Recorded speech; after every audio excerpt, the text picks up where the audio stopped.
양성교회 찬양대입니다. 주시는데 초등학교 때 교회를 다녔어요. 근데 농부의 아들로 태어났는데 주일날 교회를 가려고 하니까 토요일날 아버지가 못 가게 하면서 저 밭에 뭘 따야 된다. 그래서 내일 교회 가려고 밤에 달밤에 가가지고 다 일을 하고 교회를 갔습니다. 그리고 나중에 목회자가 되었는데 시골서 목회를 하는데 교회를 이제 예배 드리러 가는데 물이 막 불어나가지고 내를 건널 수가 없는 거예요. 홍수가 나가지고. 그래도 안 가면 안 된다 해서 막 헤엄치고 가다가 떠내려갔어요. 그리고 한 10리쯤을 가가지고 겨우 무치러 올라와가지고 교회 가보니까 예배 시간이 다 끝났더라고요. 자, 그런 어려움을 겪어서 지금 서울 최고의 교회 10만 명입니다. 대단하죠. 그래서 우리도 복음의 삶을 정말 목숨을 걸고 살게 되면요, 하나님께서 책임져 주실 줄로 믿습니다. 얼마 전에 우리 동네에 큰 부자가 돌아가셨다고 했죠. 광주에서 몇 채 안 되는 분. 근데 그분의 부친이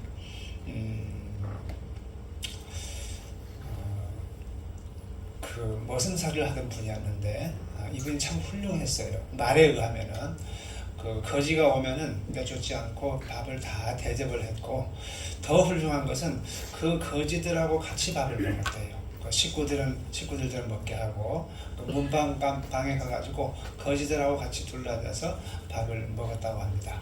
그리고 우리 김영수 성도의 말에 의하면은 이 동네는 옛날에 다 논이었고 밭이었는데 그 막 수렁 땅, 쓰지 못할 그런 땅들이 많이 있었대요. 옛날에 막 도저히 못 심을 수 없는 그런 땅이 있었잖아요.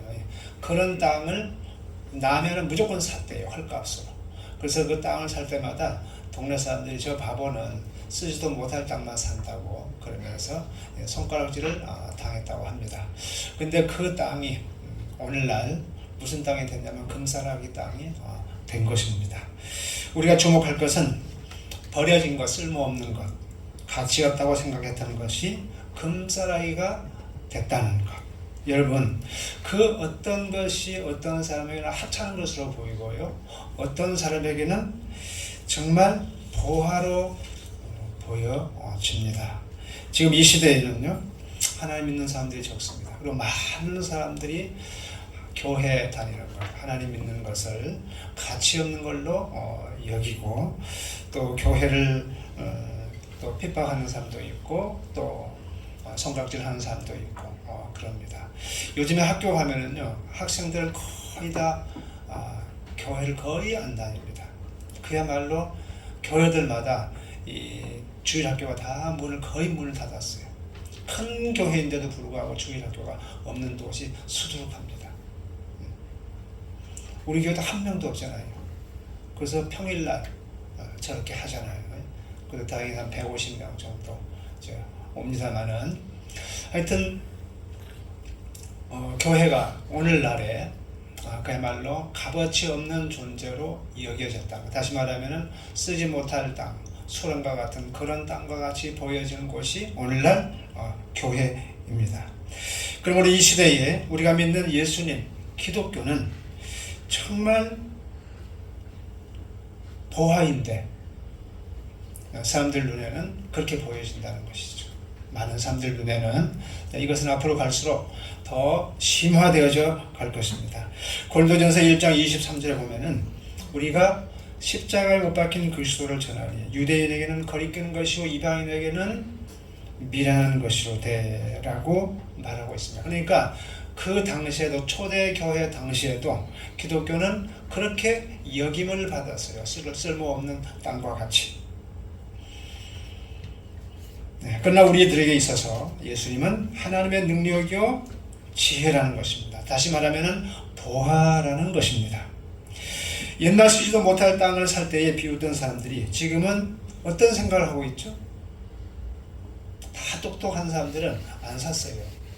바보 같은 사람, 멍청이 같은 사람 같았는데 그분이 그걸 사고, 그 후손들이 저렇게 부유하게 살아요. 물론 이제 그분들이 행복하게 산지는 모르겠지만은 마찬가지로 교회 다니는 것을 하찮게 여기고 믿지 않다가 나중에 하나님의 심판대 앞에 섰을 때에 어떤 생각을 하겠습니까? 고린도서 1장 18절에 보니까 십자가의 도가 멸망하는 자들에게는 미련한 것이요 구원을 받는 우리에게는 하나님의 능력이다. 아멘. 마태복음 13장 44절에 있는 이 밭도요. 오늘 우리 집사님이 읽은 이 본문 밭이 나오죠. 이 밭은 그냥 평범한 밭이었습니다. 근데 그 밭보다도 더 값이 나가는 자기 모든 소유를 다 팔아가지고 그 밭을 샀다라고 말하고 있습니다. 천국은 이와 같다라는 것입니다. 이 농부 역시도요. 사실은 바보 같은 삶이었습니다. 도저히 이해가 가지 않는 삶이죠. 평범한 땅인데 왜 자기 소유를 다 아파트니 뭐니 자동차니 다 팔아가지고 그 밭을 사는가? 사람들 보기에는 이해가 안 가요. 그럼에도 불구하고 왜 그 바보짓을 했을까요? 그것은 바보가 아니고 남이 보지 못한 것을 발견했기 때문에 그런 것입니다. 자신이 가지고 있는 모든 것과 비교할 수 없을 정도로 값진 것을 발견한 사람. 오늘날 교회 다니는 소수의 사람들은 사람들이 보지 못한 것을 본 사람들이고 사람들이 깨닫지 못한 것을 깨달은 사람이고 사람들이 발견하지 못한 것을 발견한 사람들인 줄로 믿습니다. 우리는 교회 다닌다고 누가 뭐라든 간에 바보라는 소리를 하든 간에 우리는 내 인생을 팔아서 천국을 사야 될 줄로 믿습니다. 이렇게 제가 오늘 동영상 하나 한 2분짜리 하려고 했는데 안 돼가지고 못 보여드렸는데 우리가 저기 전도 현장에서 길에서 전도하는 모습이에요.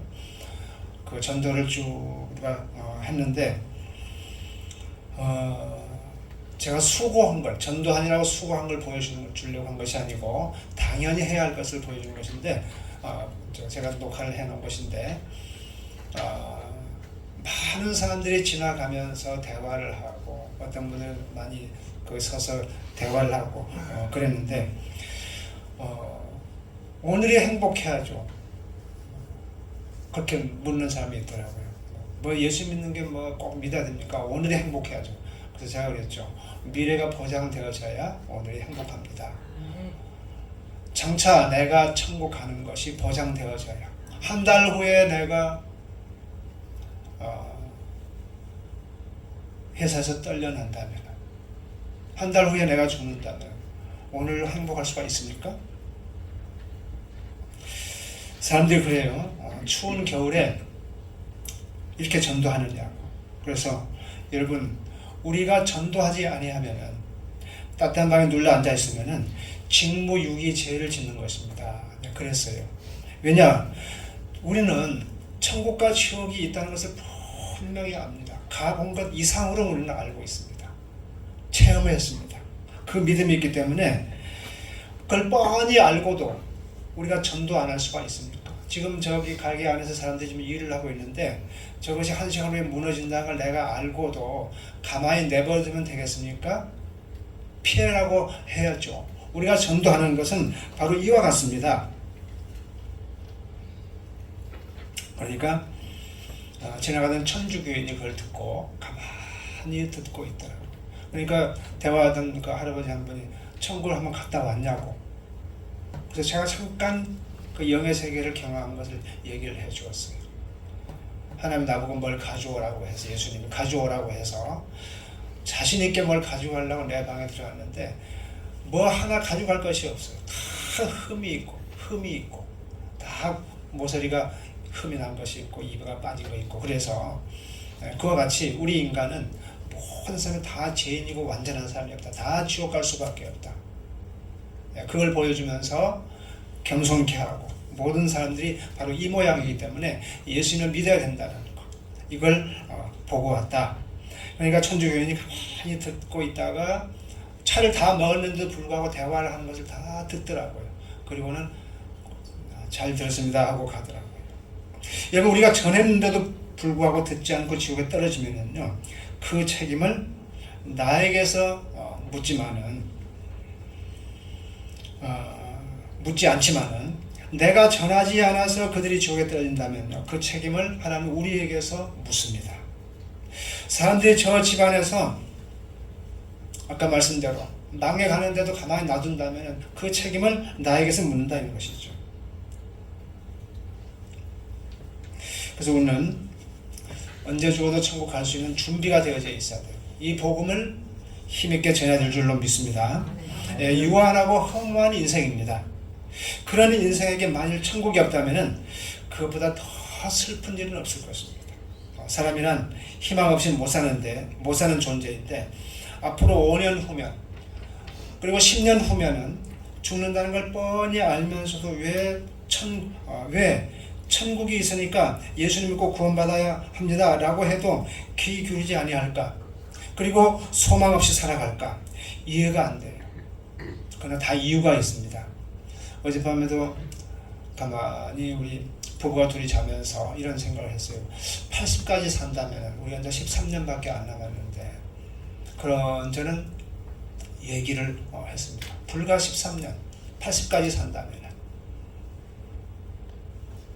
제가 지난주에 임플란트를 하면서 뼈에 구멍을 뚫고 하니까 막 피가 많이 흐르고 또 머리도 아프고 밥맛도 떨어지고 항생제를 먹다 보니까 그래서 한 4일 동안 식욕도 없이 몸이 안 좋은 상태로 살았습니다. 며칠 후면은 정상 컨디션을 회복하겠지만은 만일 내 나이가 현재 90이 되어서 이제 더 이상 밥맛도 없고 그야말로 살 날이 얼마 안 남았다면은 냉장고에 정말 맛있는 것이 가득 차였다 한들 내가 사는 아파트가 80평인다 한들 고급 승용차가 있는다 한들 통장에 돈이 몇십억 쌓여 있다 한들 그건 무슨 소용이 있는가? 아무 소용이 없는 거예요. 그렇지만은 천국으로 향하는 문이 나에게는 열려 있기 때문에 그것이 유일한 나의 소망이지 그 외에는 어느 것도 나에게 기쁨을 줄 수 없고 소망이 없고 대안이 없는 거예요. 그래서 여러분들 심령 속에 이 천국이 확실하게 자리 잡고 있어야 될 줄로 믿습니다. 네. 천국이 없다면 우리 인간은 아무것도 안 해요. 천국이 없다면 상황 권세에 포위가 되어져 가지고 죽을 수밖에 없어요. 그러나 구원받은 사람은 사망 권세가 포위해와도 천국이라는 돌파구 빠져나갈 그 문이 있어요. 그 위로 나아갈 길이 있다는 말입니다. 그래서 구원받아 천국의 소망이 있는 성도는요 따라서 하겠습니다. 늙어도 여전히 결실하며 진액이 풍족하고 빛이 청청한 영적 상태가 되는 것입니다. 네, 천국에 있으면요 아무리 늙어가고 그냥 이 세상적인 소망이 없어 보여도 이런 상태가 되는 거예요. 영적으로. 그런데 사람들이 먹고 살아가는 문제는 정말 막 힘있게 도전을 하고 희망을 가지고 살 길을 찾습니다. 대단한 능력을 발휘하고요 열심히 뜁니다. 그러나 가장 중요한 죽음과 자신의 영혼에 대해서는 그렇지 않아요. 죽을 병에 걸렸거나 늙어서 살 날이 얼마 남지 않은 상태에서는 모든 것을 체념을 해버립니다. 할아버지 이제 예수님 믿고 천국 가야죠 하면은 천국이 있어? 죽으면 끝이지. 전도를 해보면 100명 중에 99명이 다 그렇게 얘기를 해요. 하늘이 무너져도 솟아날 구멍이 있습니다. 길이 있는데도 마음을 열고 교회를 안 와요. 아예 그 생각을 안 합니다. 그냥 영생의 길이 있다 해도. 왜 그럴까? 자기 생각 속에 갇혀있기 때문에. 그리고 어렸을 때부터서 또 살아오는 경험에 찌들어져 가지고 죽으면 끝이라는 생각이 그냥 지배적으로 강하게 자리 잡고 있기 때문에 세뇌가 되어진 것이죠. 그래서 하나님이 어디 있어? 천국이 어디 있어? 그래요. 그리고 눈에 보이는 것으로만 모든 것을 판단하려고 하니까 그럽니다. 죽으면 땅에 묻혀 썩고 화장하면 죄가 되는데 무슨 천국일까 하면서 아예 믿으려고 하지 않습니다. 그래서 영혼 구원에 대해서 영생하는 천국에 대해서 눈을 뜨지 못해요. 왜 그러느냐? 사람이 죄와 허물로 죽어 있기 때문에 그 영이 죽어 있기 때문에 그런 것입니다. 그래서 살리는 영인 성령이 오셔서 역사해야만이 그 눈이 띄어지거든요. 그러므로 인간의 힘으로는 불가능해요. 다만 우리가 할 수 있는 것은 예수님 믿으세요. 하나님의 말씀 적힌 전도지를 전해주는 것. 그리고 관계를 맺어서 지속적으로 기도해주고 성경 말씀을 말해주는 것. 여러분,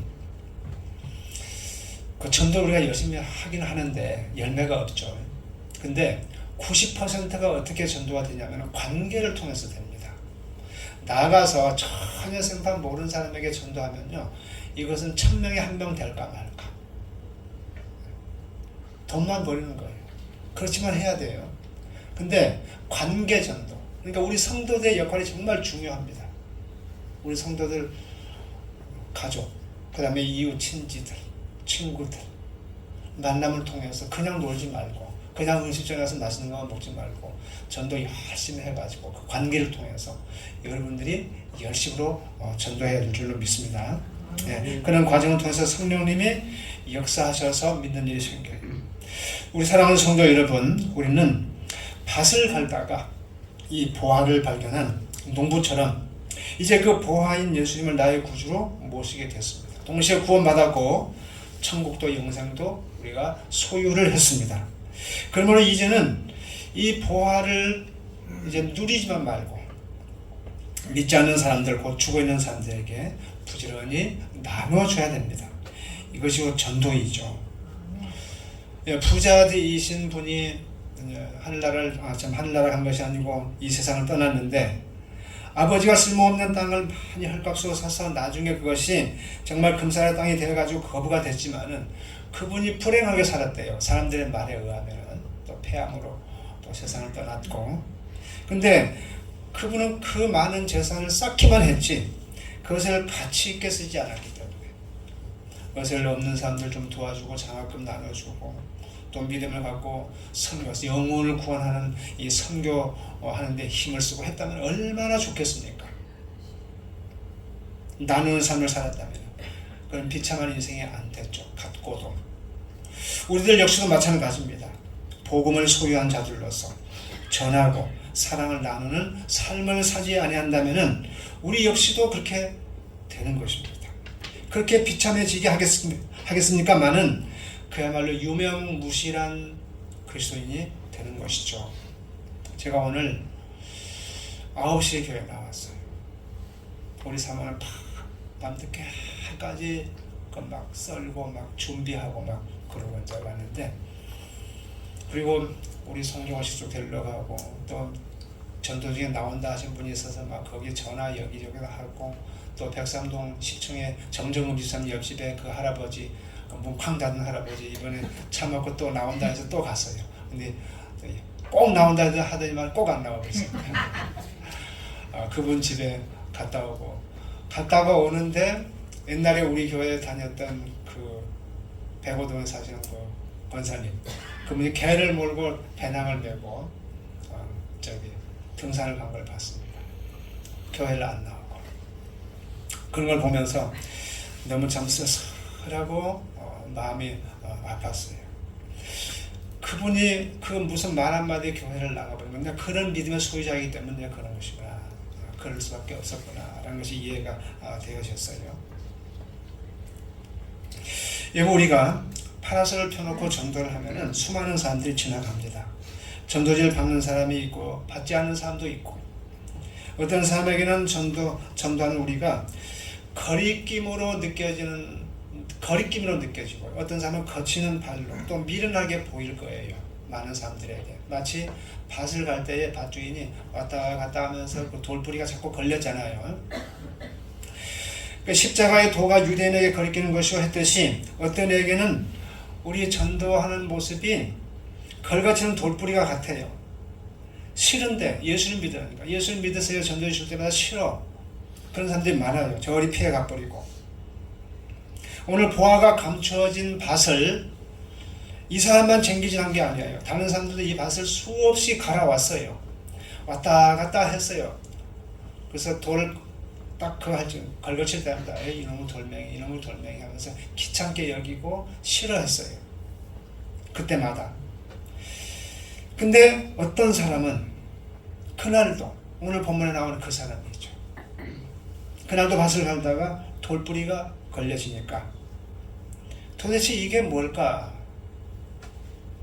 자꾸 전도를 하니까 도대체 이 사람이 이 추운 겨울에도 나와서 이렇게 전도하는 이유가 뭘까 하면서 눈여겨 좀 듣고 보고 한다면은 천국문이 열릴 텐데, 근데 이분은 그렇게 했어요.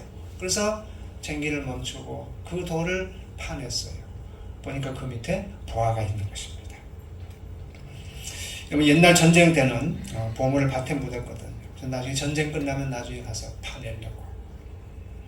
여러분, 우리의 전도 현장이 마치 그 돌뿌리와 같아요. 그러나 그 속에 보화인 예수 그리스도인 천국이 있어요. 보화가 있어요. 그 보물이 감춰져 있어요. 그런데 수많은 사람들이 왔다 갔다 하면서 늘 걸거치는데 예수님 믿으세요 하는 말에 그러나 감춰진 보화를 좀처럼 사람들은 발견을 못합니다. 우리 중에도 마찬가지입니다. 지금 교회 나오신 지 얼마 안 되신 분들도 있어요. 초신자들. 우리 중에 어떤 성도들도 보화를 발견했고, 어떤 성도는 이게 뭔고 해서 쟁기를 멈추고 돌뿌리를 캐려고 하는 성도도 있어요. 이분들은 이제 막 나온 성도들, 그런 분들에게 해당됩니다. 하여튼 예수님 믿으란 말을 똑같이 듣고도 또 똑같이 쟁기질을 하다가도 어떤 사람은 보아인 예수님을 발견해서 믿고 어떤 사람은 발견하지 못해서 믿지 못해요. 그들에게는 다만 걸려지는, 거리끼는 존재죠. 미련한 것 같이 보여지고. 왜 그런가? 왜 어떤 사람은 똑같은 말을 듣고도 믿음을 갖고 어떤 사람은 믿음을 못 갖는가? 우리 인간으로서는 그 해답을 얻을 수가 없어요. 근데 이에 대한 대답을요, 베드로전서 2장 8절에서 해주고 있습니다. 베드로전서 2장 8절 한번 봅니다.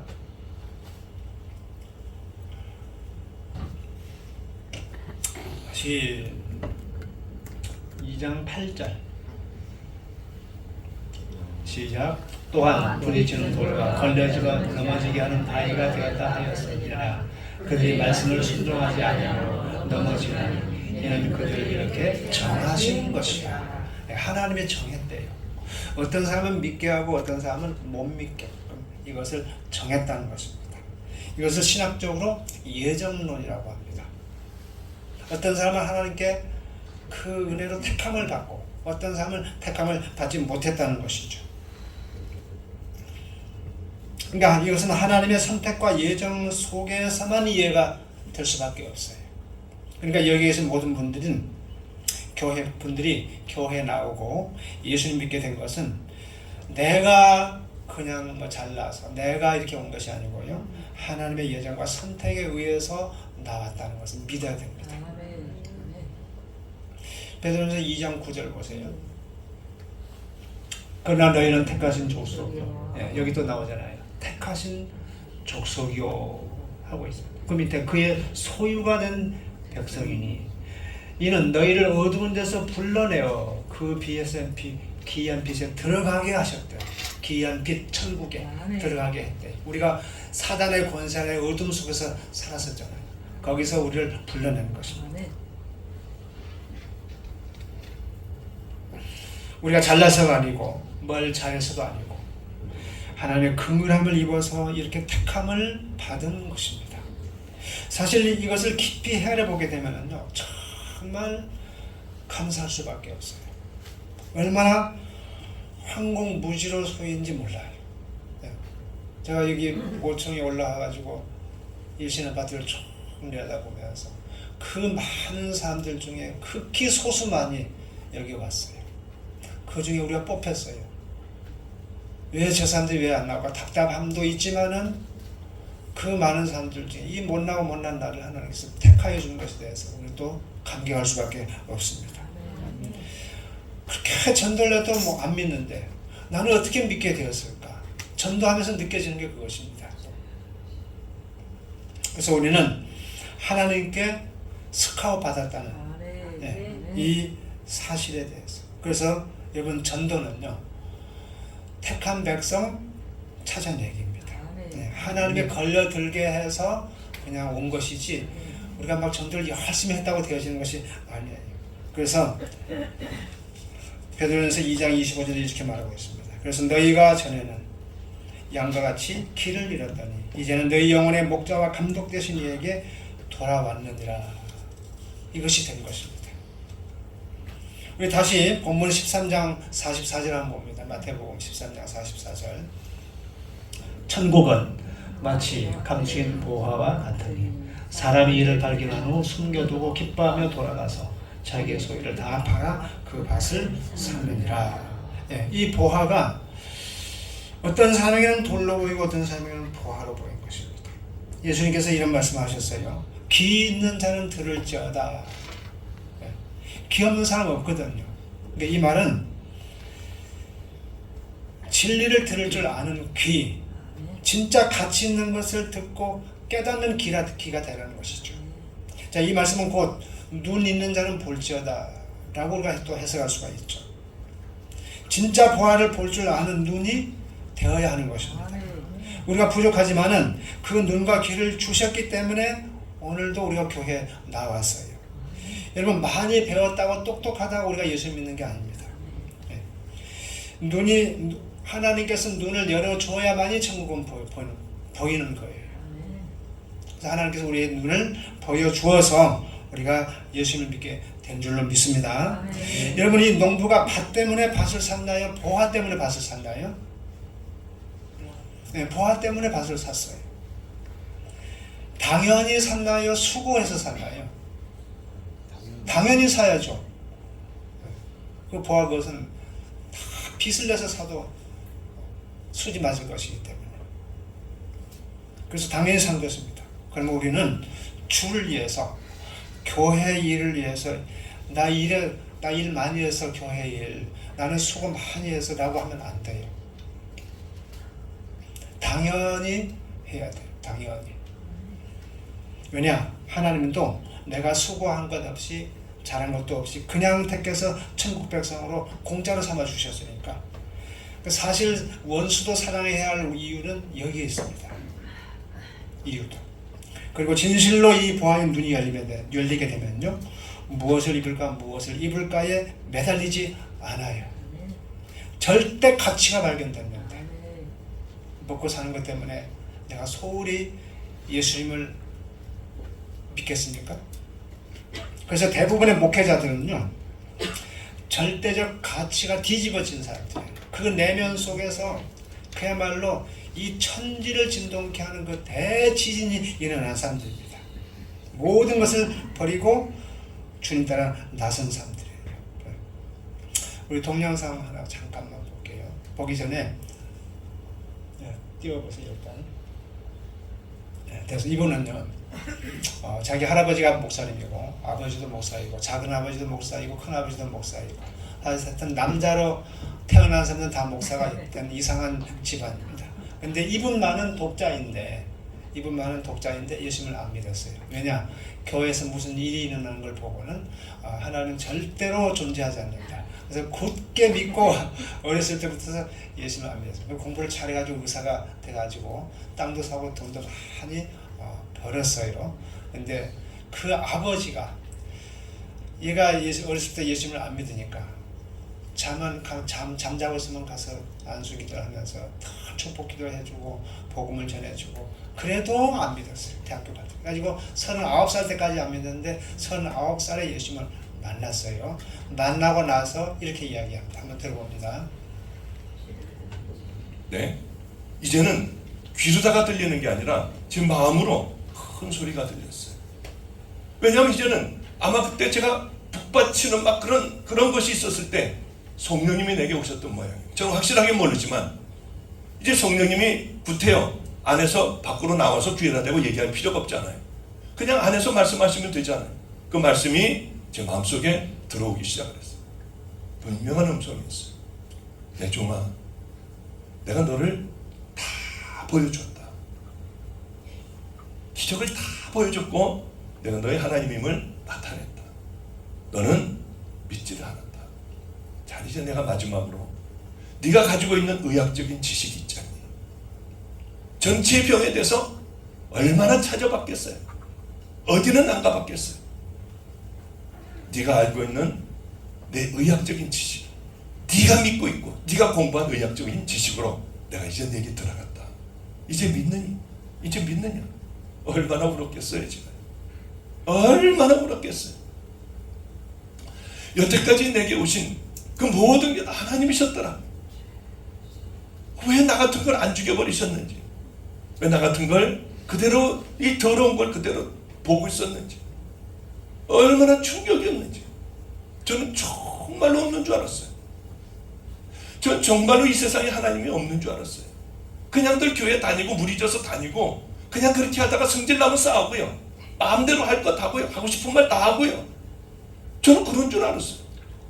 우리 아버지도 가짜인 줄 알았어요. 우리 할아버지도 가짜인 줄 알고 왜 저런 인생을 살까? 저는 잘 살았습니다. 우리 아버지를 봐도 참 한심해. 할아버지를 봐도 한심하고. 우리 집안 식구는 이렇게 왜 다 한심한 이 사람들밖에 없나? 교회 가자고 하면 억지로 가서 앉아 있었어. 그러나 전 진짜 믿지는 않았어요. 아무도 몰랐어요.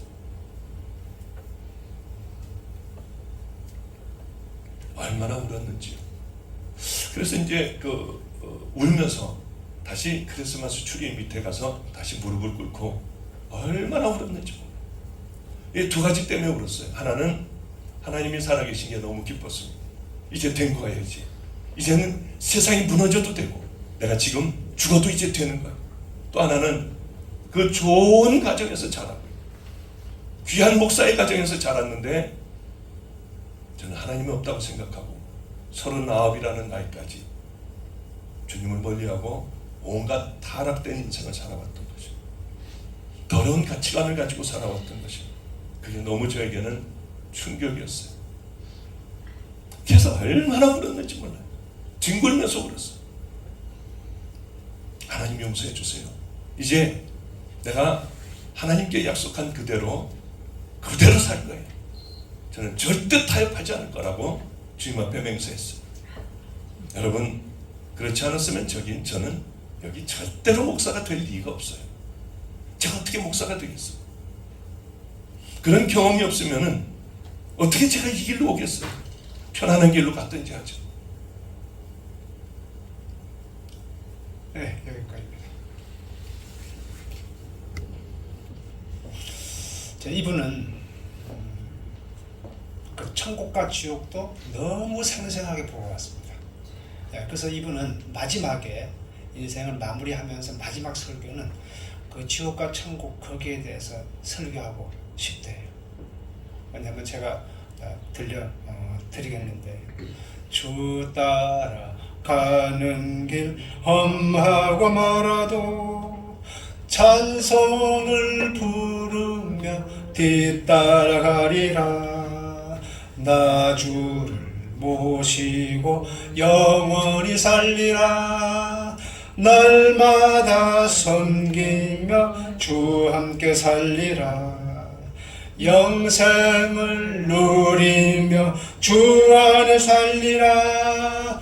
오늘도 내일도 주 함께 살리라. 아멘. 이런 삶을 삽니다. 뒤집어진 사람들. 그래서 이분은 어떤 삶을 살고 있냐면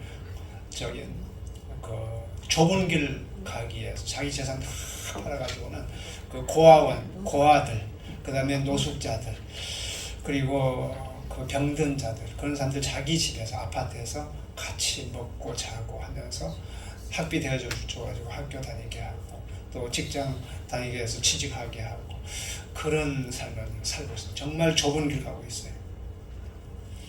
이게 바로 자기의 모든 소유를 팔아서 그 밭을 산 사람이 된 것입니다.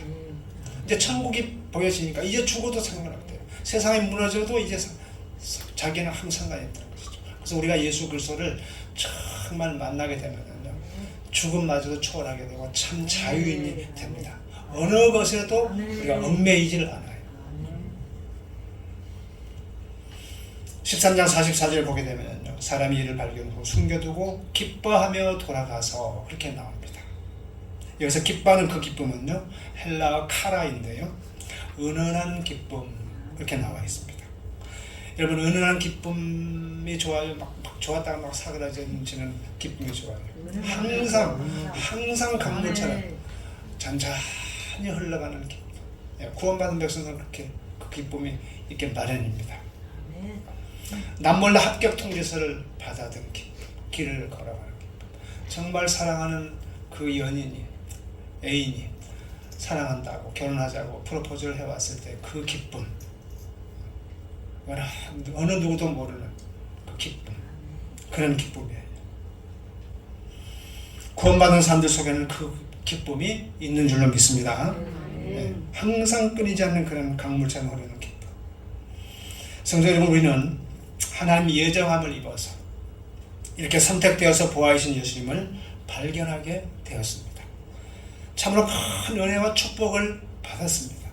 그러나 우리가 어떻게 살아야 되는가? 앞에서 읽었던 베드로전서 2장 9절을 다시 한번 봅니다.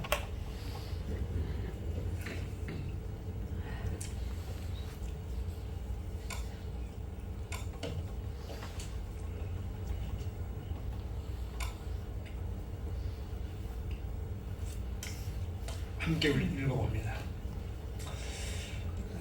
그러나 너희는 택하신 족속의 왕같은 제사장은 들려 거룩한 나라여 그의 소유가 된 백성이니 이는 너희를 어두운 데서 불러내어 그의 기이한 빛에 들어가기 전에 아름다운 덕을 선포하게 하려 함이라. 아멘. 이제 이 아름다운 덕을 선포하는 삶을 살아야 됩니다. 다시 한번 말하면 복음을 전하는 삶을 살아야 됩니다. 우리는 전에 어둠의 자식들이었고 어둠 속에 있었습니다. 멸망할 수밖에 없었습니다. 그러나 우리들을 불러내어서 기이한 빛에 들어가게 하는 축복을 주셨습니다. 그래서 우리는 그 하나님의 아름다움을 전파하는 자들, 힘써서 살아가야 될 줄로 믿습니다. 하늘의 하나님 여호와께서 나를 내 아버지의 집과 내 고향 땅에서 떠나게 하시고 내게 말씀하시며 내게 맹세하여 이르시기를 이 땅을 내 씨에게 주리라 하셨으니 그가 그 사자를 너보다 앞서 보내실지라 내가 거기서 내 아들을 위하여 아내를 택할지니라. 만일 여자가 너를 따라오지 아니하면 나에게 맹세하여 상하리하나니 모든 내 아들을 데리고 거기로 가지고 그 종이에 그 주인 아브라함의 허벅지 아래에 손을 넣고 이 일에 대하여 그에게 맹세하였더라.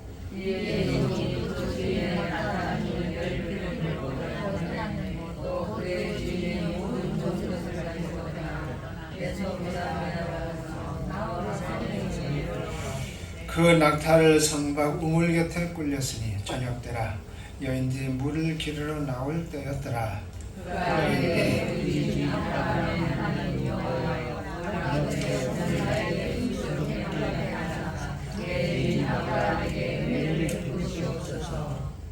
아멘.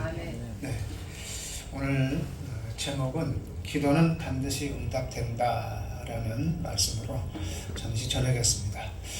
여러분, 기도는 우리가 기도를 하면은 하나님께서 기도를 들어주실까 말까, 이번에 한 기도를 들어주실까 말까가 아니고 하나님은 반드시 응답을 해주십니다.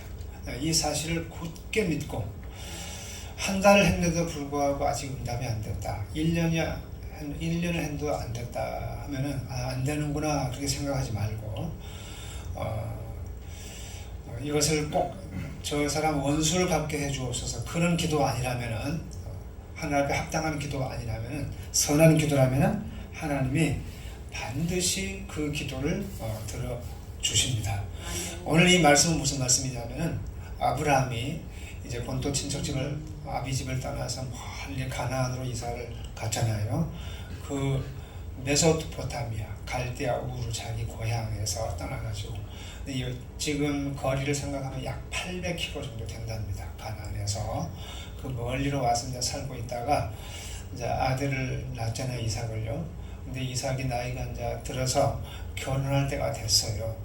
그러면 이제 그 결혼을 해야 되는데 어떻게 해야 될까 하고 있는데 하나님께서 내 자부는 아무데나 하지 말고 네 고향에 있는 한 처녀를 내가 예비를 해 놓았으니까 꼭 그곳에 있는 처녀를 데려다가 결혼을 시키도록 하거라. 그렇게 하나님께서 아브라함에게 분부를 내렸어요. 그래서 하나님께서 예비를 해 놓으셨구나. 나의 그 며느리를. 그래서 자기 종 엘리에셀에게 명령을 내립니다. 너는 가가지고 낙타를 주고 좀더 그 저기 하인들을 이렇게 붙여가지고는 그 먼 길을 낙타를 타고 이제 갑니다. 가서 하나님께서 예비해 놓은 내 며느리를 데리고 오라. 그렇게 말해요. 이 말이 됩니까? 그리고 그 신랑 된 그 이삭도 따라가야 되는데 이삭이 봐가지고 마음에 드는 처자를 데리고 와야 되잖아요. 근데 그 자기 아들도 안 보내고 그냥 엘리에셀 그 종만 보낸 거예요. 종 일행만 보내고 가서 너는 그냥 데리고 오라. 하나님께서 예비해 놓으셨으니까 가서 데리고 오라. 그렇게 얘기하는 거죠. 정말 막연하잖아요. 그야말로. 그런데 이 엘리에셀이라는 종이 이제 그냥 주인의 명령에 따라서 갑니다. 가면서 많은 고심을 했죠. 그렇지만 이 엘리에셀도 그동안에 자기 그 상전 아브라함 밑에서 살아왔기 때문에 아브라함이 기도하는 걸 하나님께서 응답해 주시는 걸 보고 우리 주인의 하나님께서는 기도하면 응답해 주시더라 생각하고 이 엘리에셀도 기도를 합니다. 하나님 순적히 그 처자를 만나서 데리고 오게 해달라고. 근데 이제 그 가면은 이렇게 생각했어요. 하나님 그러면은 어떻게 고를 수도 없고 거기 가면은 나에게 음식을 대접하고 물을 줄 뿐만 아니라 이 나귀에게도 물을 준 자가 그 자부가 될 것으로 나에게 보여달라고 그렇게 이제 기도를 해요. 하나님 앞에. 그래서 이제 가면서 그렇게 기도를 합니다. 그런데 거기를 딱 가는데 그 마을까지 도착을 했어요. 그 고향까지 갔는데 한 처녀 하나가 그냥 나오더래요. 나오는 거예요. 그냥 마을 그 낙타 일행을 보고는 그냥 나오는 거예요. 마을 동부 밖으로 와가지고 그 물을 마실 물을 대접하고 뿐만 아니라 나귀가 몇 마리 한 10마리 정도를 데리고 갔었어요. 나귀 물까지 주는 거예요. 그러면 저 처자구나. 자기가 그 하나님께서 그 한 대로 그냥 그 처자가 얘기하거든요. 그 말을 행동을 하거든요. 저 처녀구나 생각하고 이제 그 처자를 데리고 오는 그런 사건입니다. 그러니까 참 너무나 하나님 그러니까 그냥 가니까 그냥 미리 그냥 다 예비를 해 놓으셔가지고 그냥 아예 도착해가지고 뭐 누구 찾고 어쩌고 할 것 없이 동구밖에까지 도착하니까 그냥 미리 그냥 나오는 거예요. 하나님께서 그렇게 역사를 하신 것입니다. 그러니까 24절에 24장 4절에 보니까 내 고향 내 족속으로 가서 내 아들 이삭을 위하여 아내를 택하라. 그 먼 곳이 정말 쉬운 일이 아니거든요. 막연하거든요. 데려오라는 거. 그리고 이 6절에 보니까 아브라함이 그 얘기를 했는데 내 아들을 그리로 데리고 돌아가지 아니하소서. 아들을 데리고 가지 말라는 것이죠. 그냥 하나님께 예비해 놓았으니까 그냥 데려오는 거. 여러분 요즘에 결혼하면은 이리 따져보고 저리 따져보고 재산은 얼마고 다 막 따져보고 막 그러잖아요. 그래도 사내 못 사내 하잖아요. 그러니까 정말 좋은 배우자를 만나는 길은요, 내가 살펴보고 뭐 조사해보고 그것이 중요한 것이 아니고 하나님 앞에 기도하는 것이 중요합니다. 하나님 나에게 배우자를 이러이러한 배우자를 미리 우리 제 동생이 고개를 끄덕끄덕 하는데 우리 동생은 이미 결혼을 해가지고 진즉 결혼했으면 진즉 예수 믿었으면 그렇게 기도해가지고 좋은 처자 만났는데 지금은 성경 읽는다고 막 성경을 찢어대고 하여튼 그래도 감사합니다. 결혼이란 당사자가 마음에 들어야 되는데 이 만남을 성사시키는 것은 정말 어려운 일이에요. 신부를 정해오면은 사람이 부부로 살아야 되는데 서로 만나보지도 않고 결정한다는 게 참 쉽지 않잖아요. 그러니까 이 어려움 속에서 아브라함의 종은 이렇게 기도해요. 12절에 그가 이르되 우리 주인 아브라함의 하나님 여호와여 원하건대 오늘 나에게 순조롭게 만나게 하사 내 주인 아브라함에게 은혜를 베푸시옵소서 그렇게 해요. 근데 15절에 보니까 말을 마치기도 전에 리브가가 누굽니까? 이삭의 부인 될 사람 이름이잖아. 리브가가 물동이를 어깨에 메고 나오니 그는 아브라함의 동생 나홀의 아내 밀가의 아들 부두엘의 소생이라. 그 당시에는 이게 형제간 이렇게 근친 상간에 결혼을 한 것이죠. 그러니까 고향의 그 동생 딸을 이렇게 잡으러 맞아 한 것입니다. 나홀의 동생, 아브라함의 동생 나홀의 아내 밀가의 아들 부두엘의 소생이라. 그러니까 종이 엘리에셀이 말을 마치기도 전에 리브가가 나왔어. 이 말은 무슨 뜻이냐? 말을 마치기 전에 응답이 왔다는 것이죠. 그러니까 종이 기도를 하기도 전에 리브가는 이미 물동을 가지고 그곳에 와 있었던 것이죠. 하나님께서 리브가를 이렇게 예비를 하셨어요.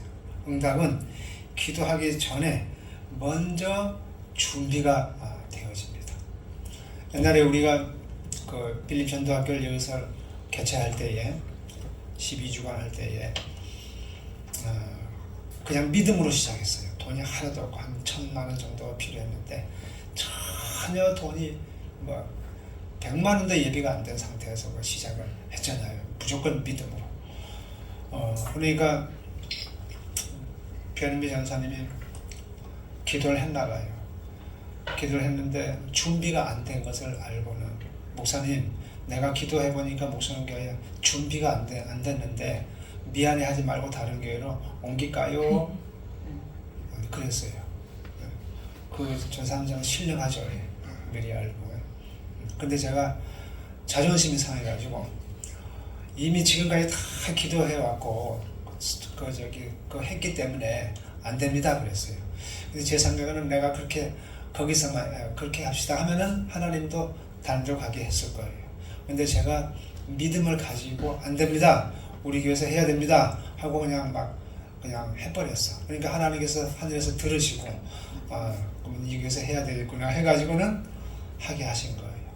그리고는 우리 성도들한테 1,000만 원 필요하다면 이제 뒤로 날려가지고 싶어가지고 아예 그냥 말도 안 하고 그냥 혼자 그냥 밀고 나간 것이죠.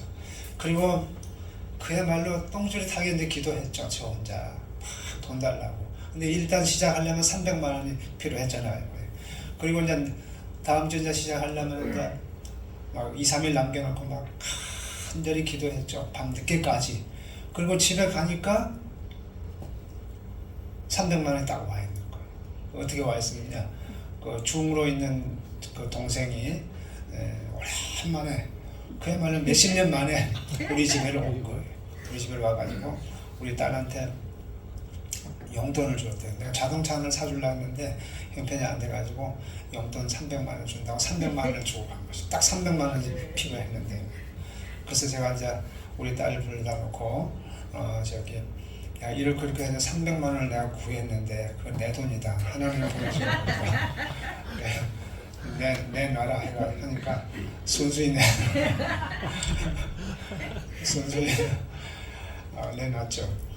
지금 같은 안 내놓을지 모르는데 그때는 순진해가지고 내놔가지고 권한 가지고 시작했어요. 권한 가지고. 그러니까 내가 기도하고 있는데 미리 하나님께서 낮에 오후에 보낸 거야. 나는 오후에 집에도 안 갔어요. 기도하니라고 그거 달라고. 이제 이런 감정은 많이 경험했으니까 옛날에 우리가 인을 살 때, 고향에 살 때에 온봉 장교교회 목사님이 참 가난하게 살았거든요. 그 교회도 그냥 쓰러져가는 양철집에서 이제 교회를 시작했는데 신학교를 다니면서 개척을 해가지고 목회를 하고 있는데 이제 우리가 피아노 학원 할 때에 나보고 우리 사모가 그랬어요. 여보, 저기 장교계 목사님, 전사님 신학교 이제 곧 입학 마침 저기 이제 개학이 돼가지고 방학 끝나고 들어갈 때가 됐는데 학교 개학해야 될 텐데 거기 등록금 없을 거다. 그러니까 이 등록금 좀 하시라고 갖다 드리고 오라. 그때 돈 한 50만 원인가 하여튼 챙겨주더라고 우리 사모가. 피아노 띵동띵동 해가지고 50만 원 벌려면 상당히 많이 해야 그 50만 원 목돈칩니다. 근데 그 돈을 저한테 줘가지고는 제가 갖다 주러 갔어요. 그러니까 애들만 셋인가 둘인가 놀고 있다가 엄마 아빠 어디 가셨냐면 기도원에 갔대요. 기도원에. 근데 그 다음날 그래서 기도원 왜 기도원 가는지 나는 모르죠. 나중에 알고 보니까 등록금 달라고 이제 하나님 앞에 기도하고 신학교 가야 되는 등록금이 없으니까 산에 올라가서 이제 기도하러 올라간 것이죠. 근데 그걸 우리가 준 것이죠. 그러니까 하나님께서 그 전사님이 기도하니까 하나님께서 우리 사모에게 마음을 넣어준 것이고 생각나게 하고 갖다 주라고. 이게 저 센터에서 하나님께서 기도하면은 받으시고 역사를 하는 거예요. 그 마음이에요. 그 다음날 제가 그 농협 근무해서 했는데 잠깐 집에 오니까 그 목사님하고 사모님이 우리 집에 와 있는데 사모님은 한쪽에 우리 목사 그 전사님은 우리 사모하고 대화하고 있고 그 사모님은 돌아앉아서 훌쩍훌쩍 울고 있더라고요. 너무 감사해가지고 그 등록금이 생긴 것에 대해서 그래서 이제 그분들 지금 선교사로 나가 있고 남원에서 이제 개척도 저희 교회도 개척 잘 하고 지금은 그 선교사로 나가 있습니다. 근데 그분은 그 뭐 사업을 했었던가 막 그랬었어요. 근데 그 사모 보고 하나님께서 그러더래요. 너 네 남편 내가 택한 그 사역자이니까 목사이니까 떡 장사를 해서라도 네 남편 신학교 보내라 그러더래요. 그 음성을 듣고 저기 신학교 보내가지고 훌륭한 종이 됐는데 지금 훌륭히 목회하고 너무너무 훌륭한 목사가 됐어요. 그래서 그런 분을 우리 가정에서 도왔다는 거. 그때 우리 평신도 했거든요. 집사였고 도운 것에 대해서 영광스럽죠. 우리가. 자, 이렇게 쓰임 받기를 축복합니다. 그래서 여러분들도 우리 정말 이 부족한 교회에서 다 쓰임 받고 있잖아요. 오늘도 뭐 막 반찬도 싸오시고 막 그랬죠. 만들어 오시고 너무너무 감사합니다. 하여튼 하나님은 이렇게 응답이 먼저 있다. 먼저 다 예비를 해 놓았어요. 기도만 하면 되는 거예요. 기도만. 그래서 집에 가니까 300만 원이 다 예비돼가지고 그건 가지고 했어요. 근데 또 이제 한 1주간 쓰니까 2-3주 쓰니까 300만 원이 없어졌잖아요. 또 100만 원이 필요하고 그러면 또 막 강단에서 기도하면은 또 어떤 분이 전화해가지고 거기 뭐 합니까 하면서 저기 통장에다가 100만 원 넣습니다. 12주를 그렇게 했어요. 계속 어떤 분이 주고 해가지고 첫 주는 두 번째 처음에 어떤 분은 한 분은 그 빌리바 전도는 일주일에 한 번 하거든요. 수요일인가 했는데 월요일날 온 거예요. 할머니 한 분이. 아유 권사님 우리는 오늘 그 저기 전도 훈련하는 날이 아닙니다. 그러니까 나도 알아요. 어찌 오셨어요? 그러니까 뭐라고 하냐면 오늘 새벽에 기도하는데 그 교회 돈 떨어졌으니까 돈 갖다 주라고 필요한 돈을 가지고 왔더라고요. 자, 그 다음에 24장 15절 보니까 말을 마치기도 전에 리브가가 물동이를 어깨에 메고 나오니 그는 아브라함의 동생 나홀의 아내 밀가의 아들 부델의 소생이라. 리브가는 아브라함의 동생 손녀예요. 그러니까 리브가를 소개하는 이 기준이 아브라함입니다. 그러니까 리브가가 아브라함의 족속이라는 것이죠. 혈통. 자, 네 혈통에서 네 며느리를 구해라는 것이죠. 다른 이방에서 구하지 말고. 그래서 내 고향 내 족속으로 가서 내 아들 이삭을 위하여 아내를 택하라. 그런 것이죠. 내 고향 내 족속에서 아내를 택한 것이죠. 그래서 리브가는 아브라함의 족속이라는 뜻이에요. 그래서 기도한 대로 그대로 응답이 되어진 것입니다. 24장 50절로 51절 보면은 라반과 부두엘이 대답하여 이르되 이 일이 여호와께로 말미암았으니 우리는 가부를 만날 수 없노라. 리브가가 당신 앞에 있으니 데리고 가서 여호와의 명령대로 그를 당신의 주인의 아들의 아내가 되게 하라. 네. 그냥 그 부대엘이 라반과 부대엘이 대답하여 이르되 이 일이 여호와께로 말미암았으니 이건 하나님께서 허락하신 것이다. 우리가 어떻게 할 수가 없다. 데리고 가거라. 근데 리브가 보고도 가려고 하니까 갈래하니까 리브가도 가겠습니다 하고요. 그러니까 하나님께서 작정한 것은요 순조롭게 다 되어지게 돼 있어요. 근데 우리는 뭐 하면은 억지가 되고 막 안 되고 막 힘들고 싸워야 되고 재판해야 되고 뭐 고소 당해야 되고 막 정말 이 세상 살아가기가 얼마나 힘듭니까? 왜냐하면 우리 그 삶 속에 하나님이 없기 때문에. 그래서 앞으로 우리가 하나님을 전적으로 의지함으로 말미암아서 우리의 모든 일들이 이렇게 잘 신물을 흘러가듯이 잘 풀어지는 그런 축복이 있으기를 축복합니다.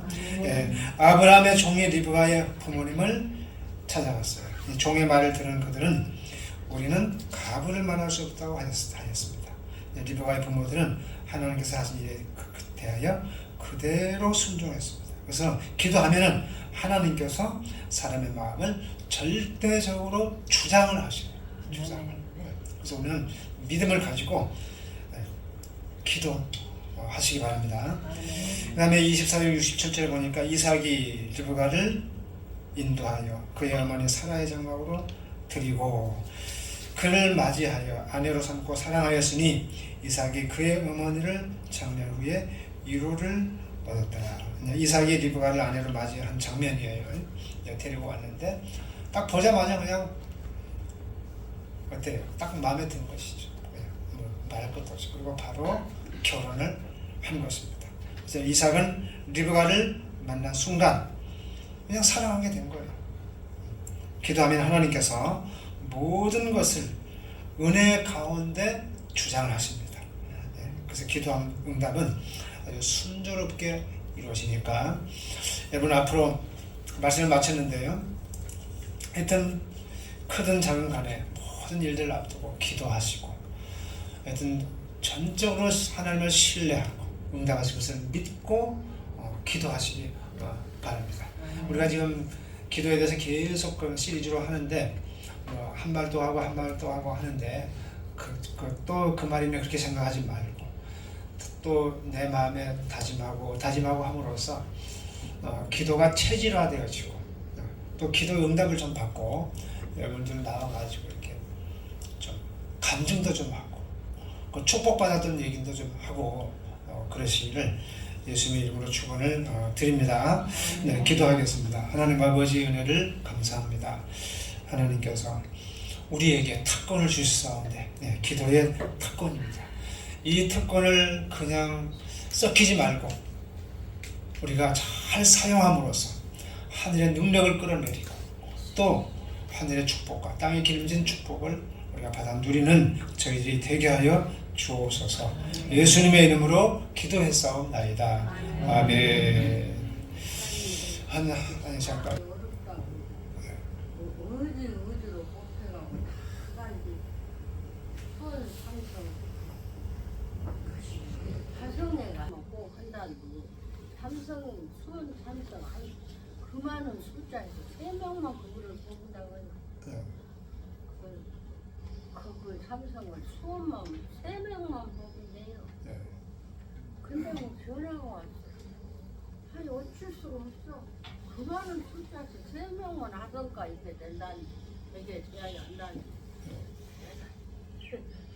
아무것도 모르고 나 뭐 아무것도 모르는 인간이 눈물을 바치면서 내가 기도를 드렸단 말이요. 그러면서 나 아무것도 모르는 인간이 너무 무리한 전합니다만 아버지는 가슴에 하나님 아버지 막 기도드리지도 모르는 것이 다 했어요. 땀을 뚫고 놀리고자 1시간 10분석을 했어요. 그저께 전화가 왔더라. 울면서 할머니 나 수원 삼성에 가니까 수원이 떨어졌어. 그 많은 숫자니까 수원이 떨어졌어. 그래서 내가 막 오늘 감사합니다 하는 그거 없어서 막 울었어. 뭐 지도자를 막 울었어요. 하고 막 이제라도 울었어. 내가 그래서 아이고 하나님 아버지 이러는 인간 기도도 받아주시네. 그러고 운 일이 있어야 그냥 하는 일을 떠났다. 우리 다 다른 데로 야들 있어 뭐일 있어 떠났다면서는 수원 성상 화성에 가서 3년이 됐어요. 그만은 진짜 내가 막 운다기라 근데 아무것도 미루는 인간 기도를 그치고 받아주니까 말이야. 네, 너무 감사합니다. 간증 좀 하라고 했는데 우리 집사님이 이렇게 해주셔서 너무 감사하고 아니고 우리 그 집사님이 그 몸이 아픈데도 불구하고 그 먼 데서 꼭 오시고 또 그 이름으로 하나님 앞에 감사 헌금을 하시고 헌금을 올리고 또 새벽마다 기도하고 또 하니까 하나님께서 이렇게 들어주신 것이죠. 감사합니다. 하나님 아버지 오늘 거룩한 주일날 예배 자리로 인도하여 주심을 감사합니다. 오늘도 하나님의 선하시고 온전한 뜻을 깨닫고 저희들의 삶을 통하여서 복음의 사명자로 아버지 살아가게 하옵소서. 이 시간 성령 하나님 하늘문을 활짝 열어주시고 예배드리는 모든 성도들의 진정한 복으로 충만하게 도와주옵소서. 이 시간 주님을 찬양합니다. 우리의 찬양을 받으시고 아버지 예배를 흠양하시고 축복하여 주옵소서. 예수님의 이름으로 기도합니다. 아멘. 원인체가 제목을 뭘로 했니? 아직 제목 안 됐어요. 나한테만 보냈어요. 그러면 유튜브로 해가지고 전도 영상 제목을 야베스교회 전도 현장, 야베스교회 전도 현장. 오늘 여기 들어야 되는 거 아니죠? 들어야 돼. 뭘 들어야 돼요? 한번 해봐봐. 그만 하지 마.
안 돼.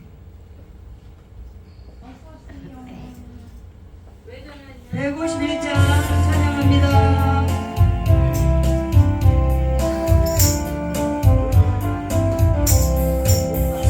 만왕의 왕대 주께서 매우 존하겠나 이 벌레 같은 다리에 그 보혈을 흘렸네 십자가 내가 죽을 때 나의 맘에 큰 고통 사라져 오늘 내 것서 내 눈 밝았네 참내 기쁨 영원하도다 주 십자가 못 박히는 소비나 말인가 그 무료한 감을 말할 수 없도다 십자가 내가 처음 볼 때 나의 맘에 큰 고통 사라져 오늘 믿고서 내 눈 밝았네 참내 기쁨 영원하도다 너로라도 내가 갚을 수 없네 나 주님께 몸 바쳐서 주의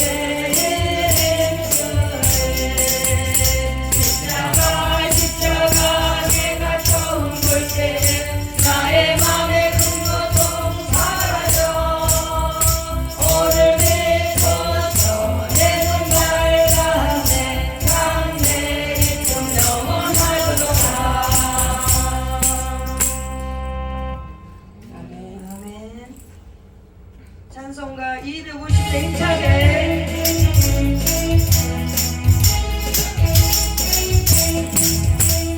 구주의 십자가 보혈로 죄 씻는 사비를 원하네 내 죄 씻으신 주 이름 찬송합시다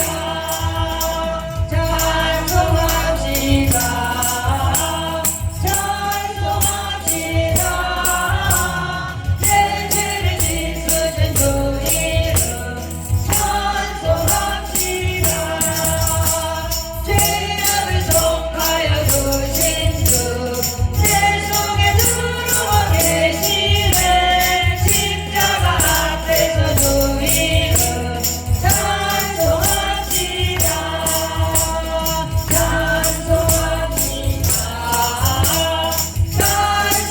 찬송합시다 내 죄를 씻으신 주 이름 찬송합시다 주 앞에 흐르는 생명수 날 지도하게 하시네 내 깊은 정성을 다하여 찬송합시다 할렐루야 찬송합시다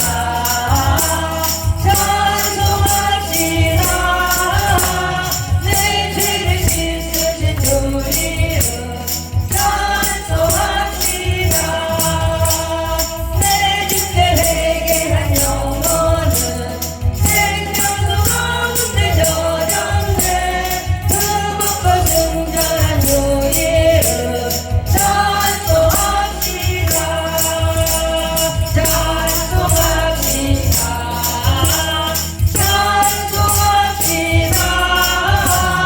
내 죄를 씻으신 주 이름 찬송합시다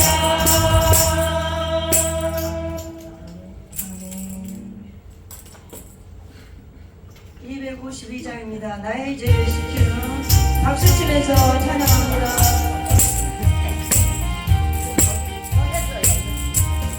나의 죄를 씻기는 예수의 피밖에 없네 다시 정죄하기도 예수의 피밖에 없네 예수의 흘린 피 나의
찬송가 144장 찬양합니다.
정국에서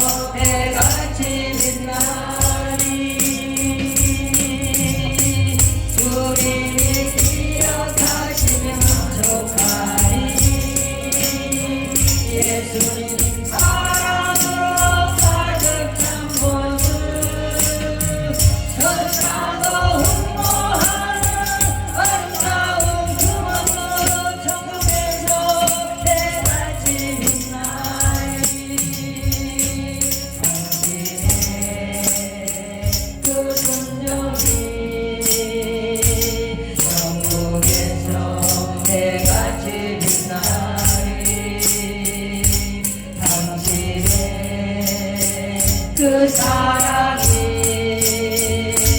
전국에서 해같이 빛나리 당신의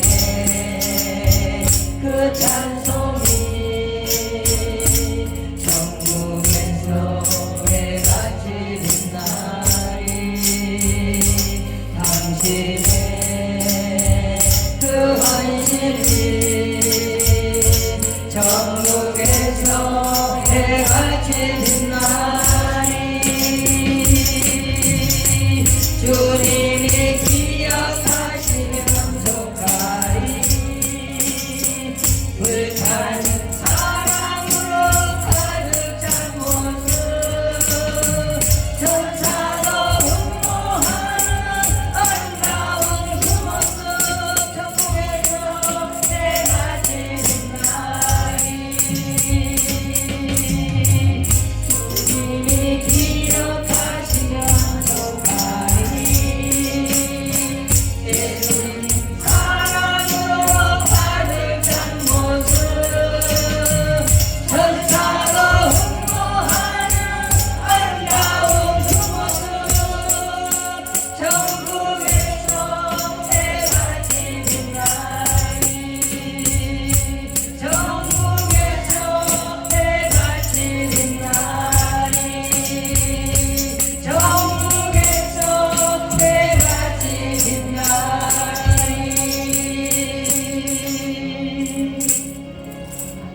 아멘. 시간이 되었습니다. 찬송가 280장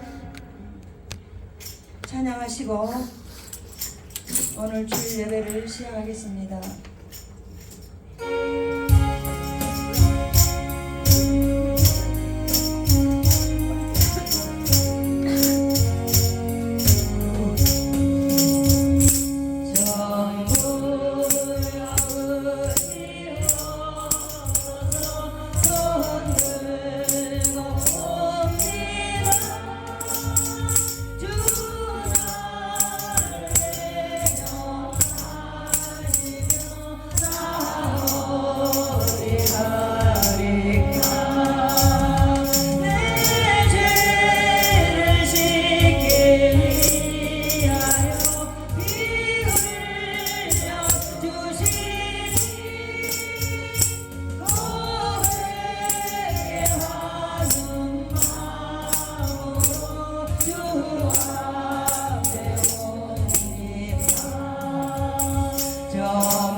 거룩하신 하나님, 은혜와 사랑을 감사합니다. 오전 예배를 이어 또 오후 예배로 저희들 불러주셔서 감사합니다. 이 예배를 주님 받으시고 저희들의 찬양과 아버지 하나님 기도를 받아 주옵소서. 예수님의 이름으로 기도합니다. 박수 치면서 찬양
걱정 근심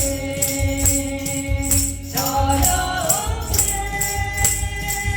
사랑해 주는 살길 인도하니 내 모든 삶의 기쁨을 충만하네 아멘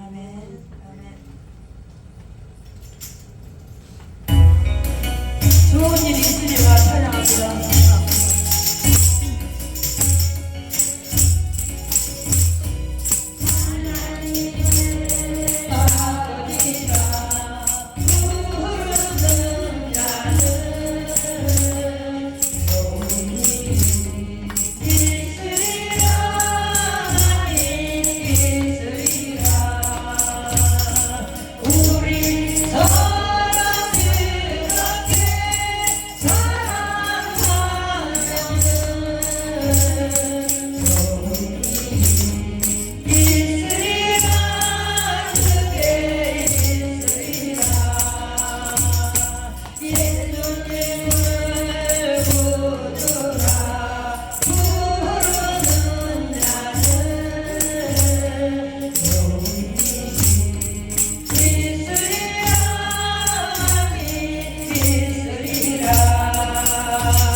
시간이 되었습니다.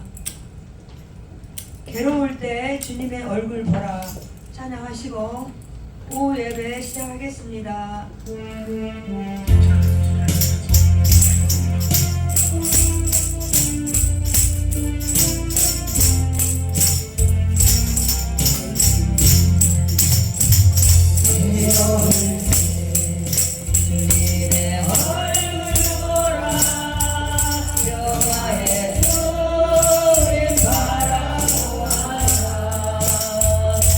세상에서 기다린 친구들아 위로해 주님 바라보아라 노를 들어 주를 보라 내 모든 염려 주께 맡겨라 슬플 때에 주님의 얼굴 보라 사랑해 주리 안심 주리라 힘이 없고 내 마음 연약할 때 능력의 주님 바라보아라 주의 이름 부르는 모든 자는 힘주시고 늘 지켜주시니 눈을 들어 주를 보라 내 모든 염려 주께 맡겨라 슬플 때에 주님의 얼굴 보라 사랑해 주님 안심 주리라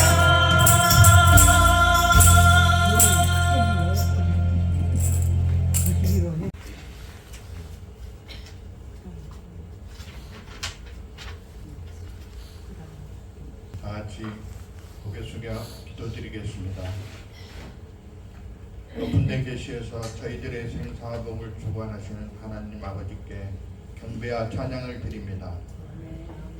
오늘도 주님의 전에 나와 예배하게 하시니 감사드립니다. 세상의 어려움 속에서도 저희를 붙드시고 보호하여 주심을 감사드립니다. 아멘. 비록 우리가 하나님께 구원을 받았지만 평상시 지은 죄들이 많습니다. 성도로서 지난 한 주간 바르게 살지 못한 저희의 삶을 용서하여 주옵소서. 아멘. 주님만 바라보고 살고자 하였지만 세상을 탐하여 살았습니다. 주여 불쌍히 여겨 주시옵소서. 아멘. 우리의 연행과 행실로 하나님께 질 모든 죄를 회개합니다. 주님, 저희에게 믿음이 성장하도록 도와주시옵소서. 아멘. 저희의 위대하심과 주님의 위대하심과 주님의 사랑으로 세상의 유혹에 흔들리지 않는 믿음과 신실한 충심으로 하나님께 순종하게 하옵소서. 아멘. 저희 야베스 교회가 이 지역사회에서 우뚝선 교회가 되게 하옵소서. 본이 되는 교회가 되게 하옵소서. 아멘. 이제 사순절이 옵니다.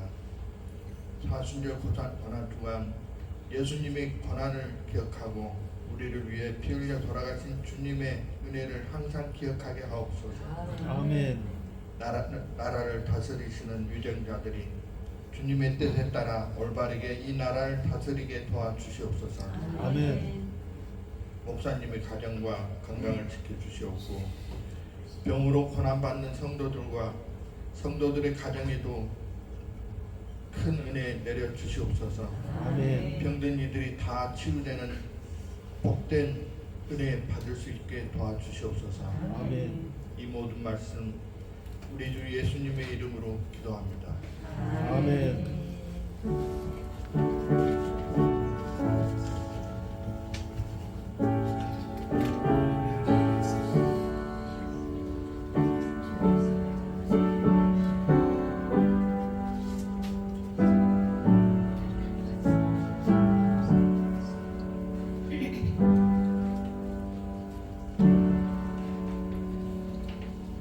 오늘의 말씀은 마태복음 13장 44절입니다. 그와 같은 신약성경 22쪽에 있습니다. 천국은 마치 밭에 감추인 보화와 같으니 사람이 이를 발견한 후 숨겨두고 기뻐하며 돌아가서 자기의 소유를 다 팔아 그 밭을 사느니라. 아멘. 이 시간에 우리 다 같이 천국의 동산으로 갑시다.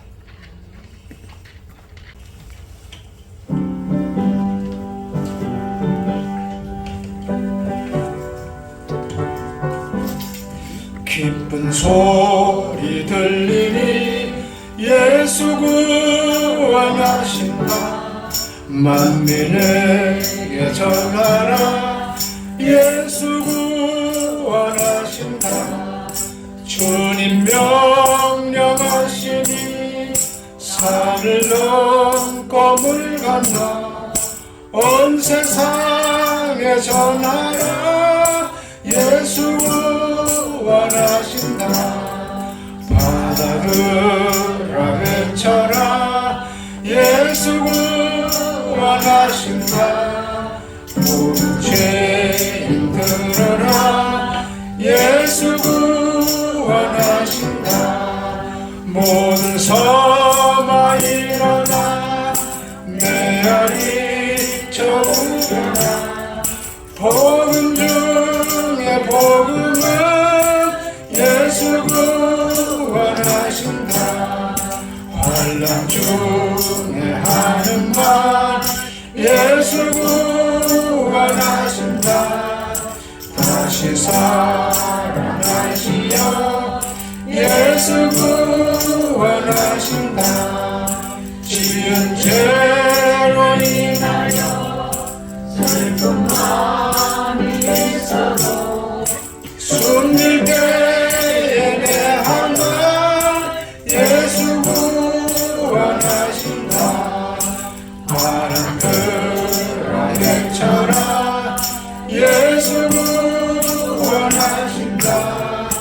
기뻐하라.